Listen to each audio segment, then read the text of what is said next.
Well, if you've been reading along through all of the holy sonnets up to this point, you will have recognized that death has made several appearances. In this poem, the speaker has worked himself up to finally address death, not only just to talk about the resurrection or to talk about it abstractly, but he actually apostrophizes death. And in poetry, apostrophe is when the speaker of the poem addresses someone outside the poem. And this John Donne takes from St. Paul's first letter to the Corinthians, chapter 15, here we have it here, verses 54 to 55. So when this corruptible flesh shall have put on incorruption, and this mortal shall have put on immortality, then shall be brought to pass the saying that is written, death is swallowed up in victory. And then verse 55, O death, where is thy sting?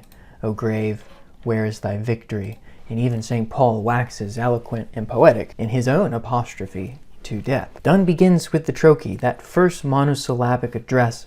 Death itself is the first word in the line. Death, be not proud, and then back into I ams. Though some have called thee, and I pronounce the E here to make the line 10 syllables. Each line in a sonnet usually has 10 syllables, so we do pronounce the ED on the end.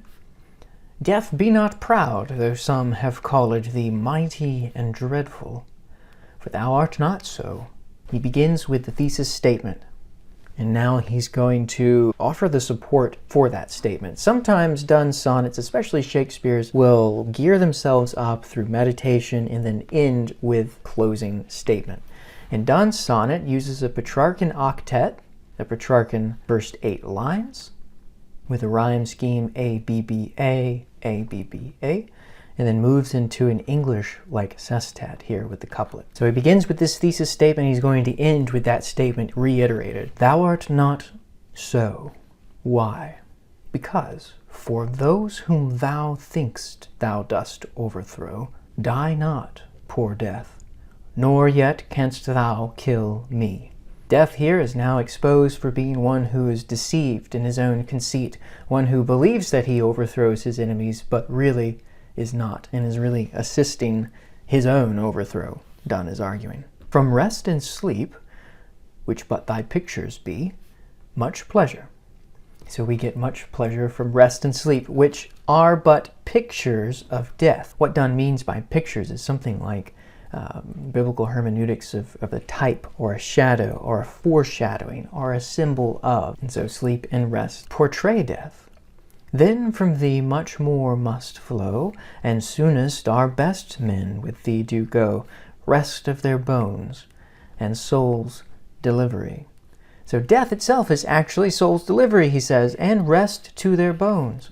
Now this word soul's delivery comes from another Pauline epistle, this one from the book of Romans. So here we have 1 Corinthians 15, here we have Romans 8, where St. Paul says, because the creature itself also shall be delivered from bondage of corruption into the glorious liberty of the children of God.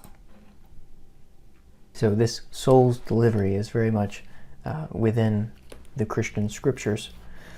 Now here's where we expect a turn. Here another address, not as death, but thou art slave to fate. We have an informal address instead of saying you. He calls him thou. Thou art slave to fate, chance, kings, and desperate men, and dost with poison, war, and sickness dwell. Now remember from a previous sonnet where he said, all those whom flood did in fire will destroy. All of those previous people who were not actually overthrown now. So there's been a change in the conception of death right here in this sequence of the sonnets. Something's taken place, and there's an incremental progression or shift there. As often happens with Shakespeare's sonnets, they develop a theme and then rethink the theme and then revise the theme.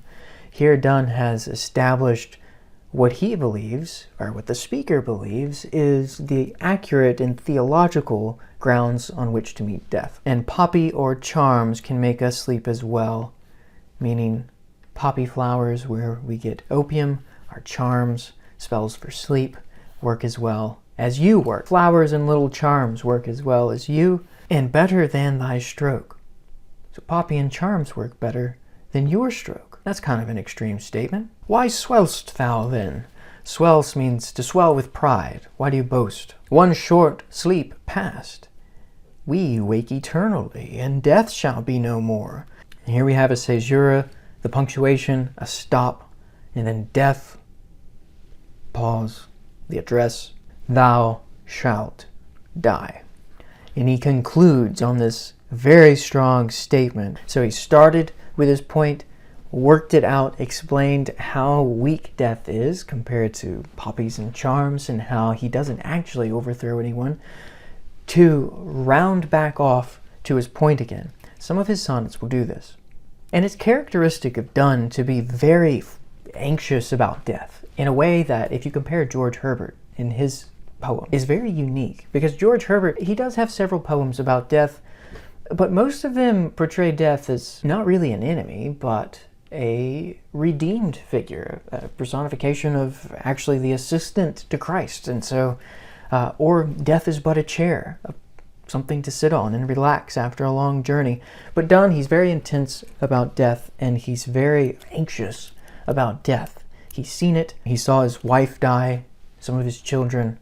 Very tragic. And so it's very much a part of his consciousness, and it's something that he works out as the speaker of these sonnets.